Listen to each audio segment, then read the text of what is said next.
During the anniversaries of Final Fantasy XIV, they have often released a set of side stories. The first set of these were known as the Tales of the Calamity.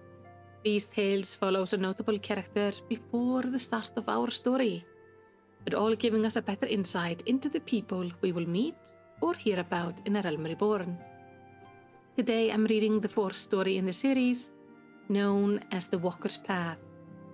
You can listen to the other ones in any order and find them in a playlist on my channel.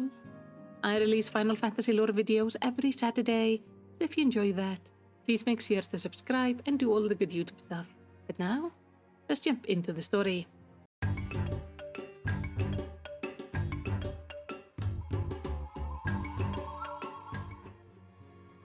White and red, a flurry of petals falling upwards into the sky, like rain returning to the clouds.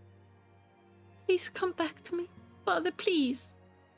Incense and unguent. He can't breathe.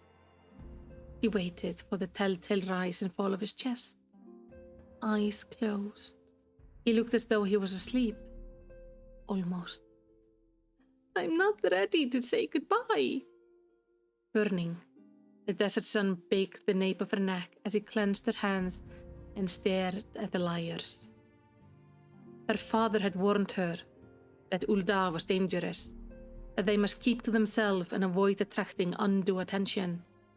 In the end, however, it was not an Imperial agent who took his life, but a Gabu, freed from his magical fetters during a parade. An accident.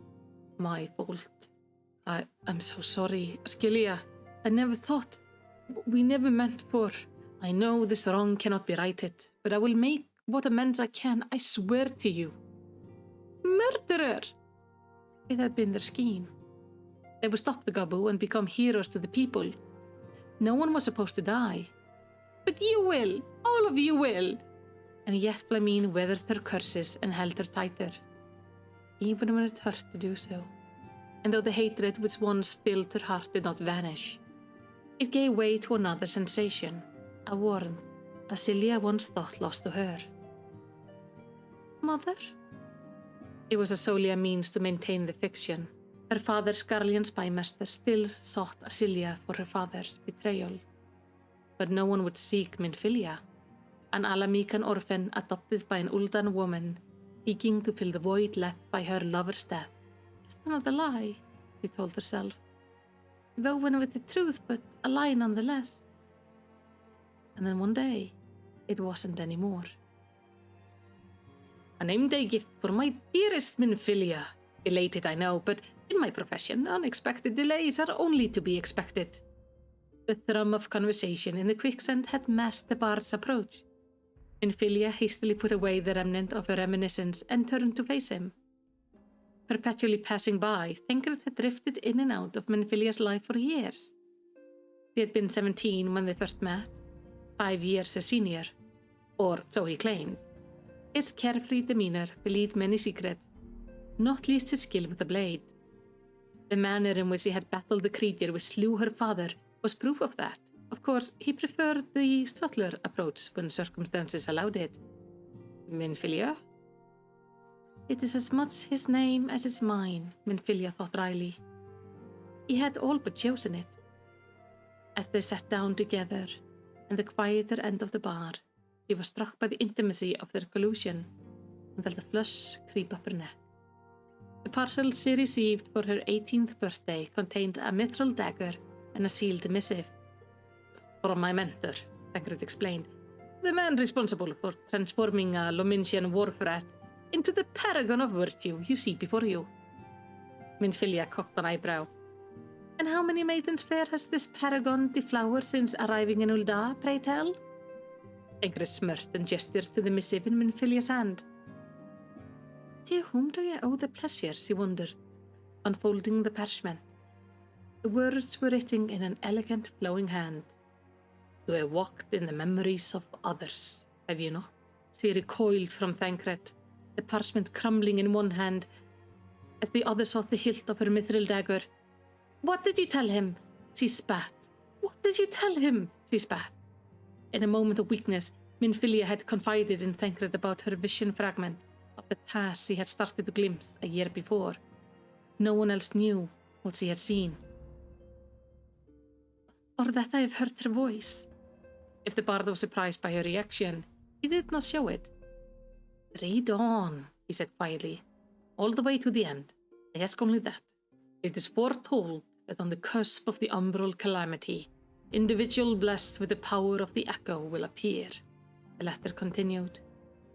During the 6th umbral era, when the water rose to swallow the land, the 12 archons who stood against the darkness, each bore this blessing.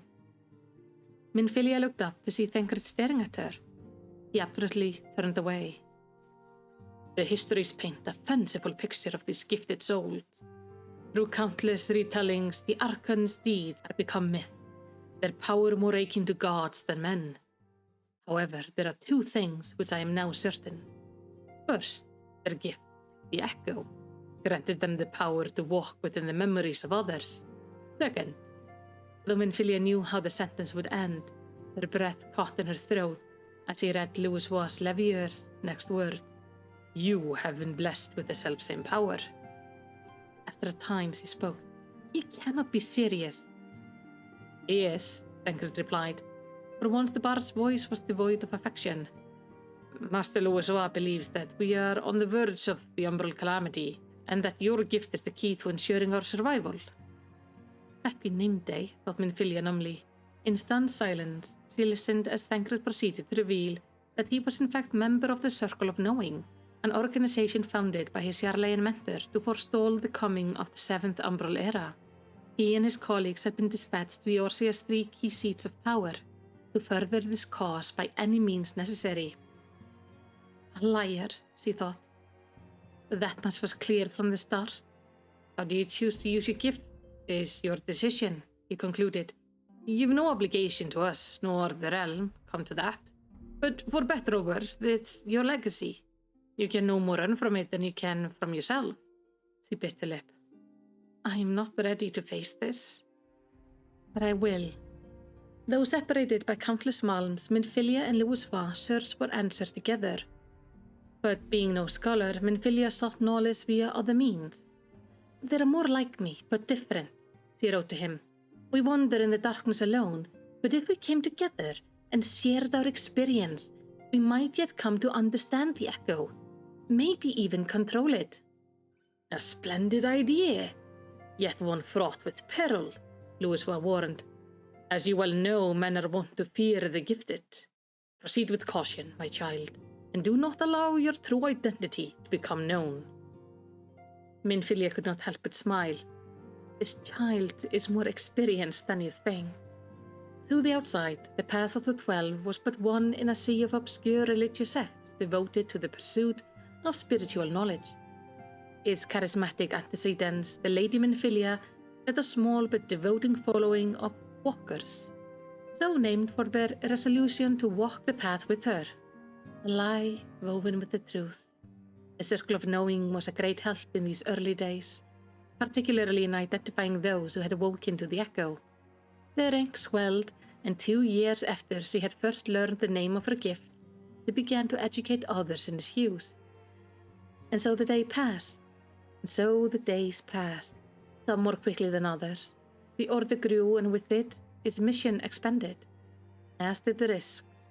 There were days of celebration, sorrow, of waiting, of greetings and farewell.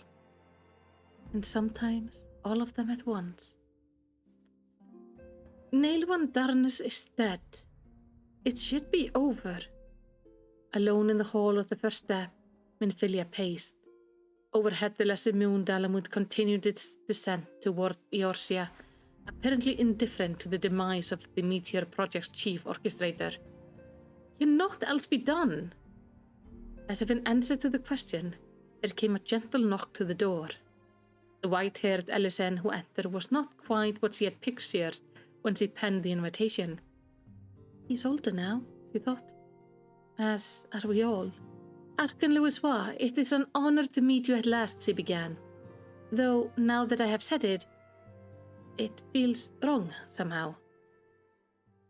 Indeed it does, Louisoix replied, as he held her gaze and a slow grin spread across the Archon's time-worn face, and the pair broke into stifled and then heartfelt laughter. They spoke of better days and beloved colleagues, of exciting discoveries and the shared accomplishment. It was natural, unforced, as if we have always known each other, as if we're family. Gradually, the conversation slowed. No longer could they postpone the matter at hand, for the hour of reckoning was upon them. So, what now? Minfillia began, and Louisoix shook his head. Now we must part ways. Where I go, you cannot follow. The Archon's plan was to summon the 12 using forbidden art known only to him. With their combined strength, he was certain he could prevent the fall of the lesser moon. Such strength, however, posed a threat in itself. Should Eorzea's patron deities assume physical form, it seemed more than likely that they would be prone to the same appetite as the gods of the Beastmen. Should that prove the case, their mere presence would bleed the land of life. And so Louisoix would instead call upon a fraction of the 12's power, enough to stay Dalamud descent and no more. It seems a fine balance to strike. Are you certain you can do it? Louisoix's voice was distant. Mayhap not, but the 12 cannot be suffered to set foot upon Eorzean soil. And then head bowed, he told her the rest. No, Minfillia shivered, suddenly feeling weak and cold. She had to fight the urge to wrap her arms. Is there truly no other way? None half as reliable. He placed a hand on her shoulder. If I do not return, the others will look to you. You must be prepared to lead them. But I'm not ready. None half as reliable. He placed a hand on her shoulder. But I'm not ready. She turned away, closing her eyes a bit to stem the tears. Do they know what you intend? They know enough. He stepped forward. Darker days lie ahead, but know that where there is darkness, there will always be light. His voice was soft and reassuring, a father's voice. You will see the truth of this, Minfillia, when one who bears the light comes to stand before you, one who is gifted like you. Together, you will greet the dawn. Minfillia turned to face Louisoix once more. In the soft blue of his eyes shone cold steel. She held his gaze until she could no longer bear it. Please, come back to us. Please. After the Calamity, Minfillia and Thancred summoned the surviving members of the Path of the 12 and the Circle of Knowing to join a meeting. As Minfillia shared the wishes of the late Louisoix Levier, all present listened in quiet solemnity, and when she called for objection to the union, none were forthcoming. Henceforth, we shall be known as the Science of the Seven Dawn, she declared, and all agreed it was an apt name. In times of trouble, she often gazed upon the fragment of Tubismati, enshrined on the wall of her solar in the new waking sands. They gave you the strength, she wondered. Who guided you through the darkness? For 5 years, she faithfully carried out his wishes. 5 years she kept the faith and believed in his words. 5 years spent working, watching, waiting, but not in vain.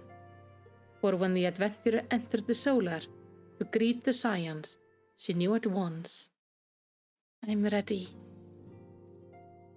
And that was the first story from the Tales of the Calamity. One that begins before the fall of Dalamud and actually ends after our journey starts, as it seems to end just as we enter the science headquarters for the first time. I hope you enjoyed this reading, and if you want to be absolutely amazing, you could share it with somebody or post something in the comments. Any interaction with the video really does help with the algorithm. But for now, thank you so much for watching. I hope I will see you next time and that you will have a lovely day.